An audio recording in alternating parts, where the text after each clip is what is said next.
আমার বয়স মাত্র 18। আর এই 18 বছর বয়সে আমি যে একটা জীবন্ত লাশ হয়ে যাব সেটা কখনো ভাবি নাই ভাই। আমি একজন নিম্ন মধ্যবিত্ত পরিবারের সন্তান, তাই হয়তো আমি কখনো স্বপ্ন দেখতে পারবো না, আর দেখলে হয়তো সেটা কখনো বাস্তবে রূপ নেবে না। ভাই আমি যখন ছোট ছিলাম তখন থেকে ফ্যামিলির অবস্থা খুব একটা ভালো ছিল না। আমাদের পরিবারের 6 জন সদস্য, আর বাবা শুধু একাই ইনকাম করতো। বাবা যে ইনকাম করতো তা দিয়ে শুধু সংসারটাই ভালোভাবে চলতো। তাই ছোটবেলা থেকেই খুব একটা বড় হওয়ার স্বপ্ন দেখতাম না।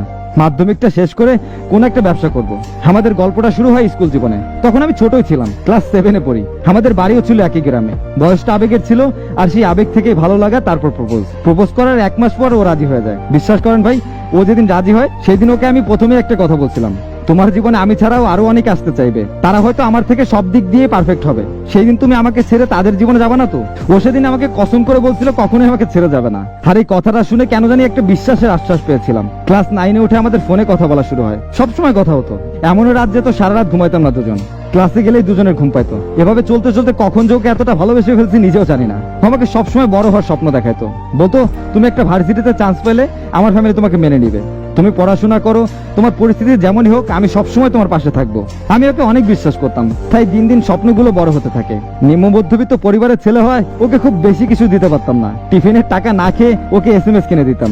SMS কিনে না দিলে রাতে কথা হবে না। আর মাঝে মাঝে টিউশন ফি এর টাকা দিয়ে গিফট কিনতাম ওর জন্য। এভাবেই মাধ্যমিক পাশ করলাম। এরপর বাবাকে একদিন বললাম, বাবা আমি শহরে যাব পড়াশোনা করতে, আমি ভালো কিছু করতে চাই জীবনে। বাবাও আর না বললো না, কারণ বাবার কাছে সন্তানের ভবিষ্যৎটাই সবকিছু। তারপর আমি শহরে গেলাম, আর ও চলে যাওয়ার আপুর বাসায়। তাই আমাদের আর আগের মতো কথা বা দেখা হতো না।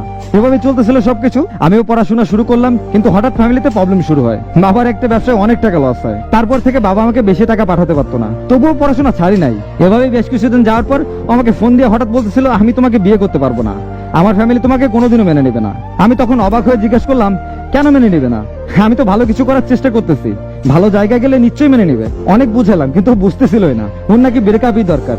আমি আর কিছুই বললাম না, শুধু দেখা করতে চাইলাম। ও রাজি হলো। কয়েকদিন পরে বাসায় আসলাম দেখা করার জন্য।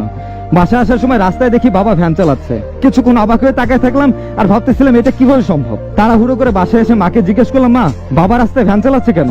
তখন মা কান্না করে বলতেছিল, তুই শহরে যাওয়ার পর আর টাকাগুলো নষ্ট হয়ে যাওয়ার পর একা সবকিছু সামলাতে পারতেছিল না, তোকে অনেক টাকা দিতে হয়, তোর ছোট ভাই বোনকে পড়াশোনা করাতে হয়, তাই তোর বাবা এসব করতেছে।